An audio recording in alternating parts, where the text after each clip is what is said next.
got the gibbled one. It's okay. Still sticks. I got a gibbled one. I'm gonna get the gibbled stingray. You're gonna get the gibbled stingray, yes. Yeah, probably. You want like short tail? Yeah.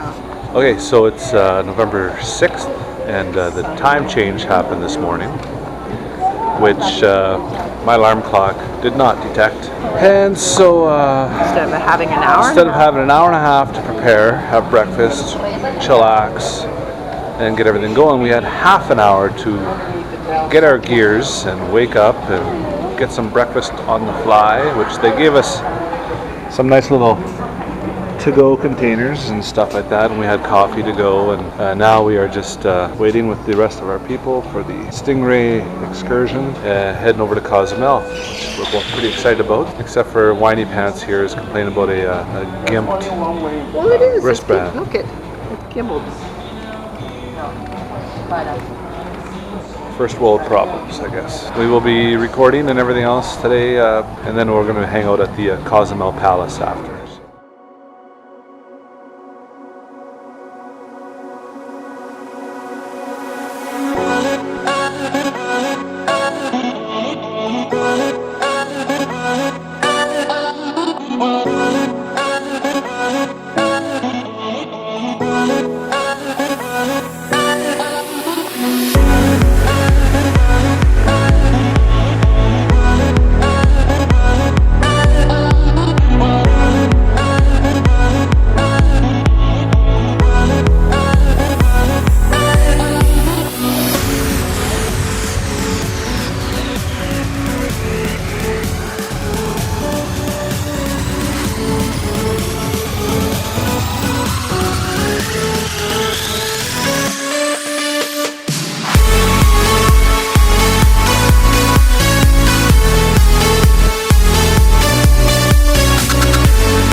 Now, if anybody wants to come to Cozumel Palace and sit on the beach, you do not want to come to Cozumel Palace. This is not a beach resort. This is a relatively decent pool, snorkeling. Snorkeling is the main thing here because Cozumel is actually built on a reef.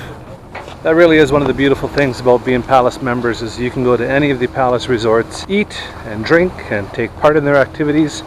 Like, we literally can grab snorkel gear and just head into the water if we wanted to.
It really is a thing of beauty when you can build very structurally sound ice cream cone.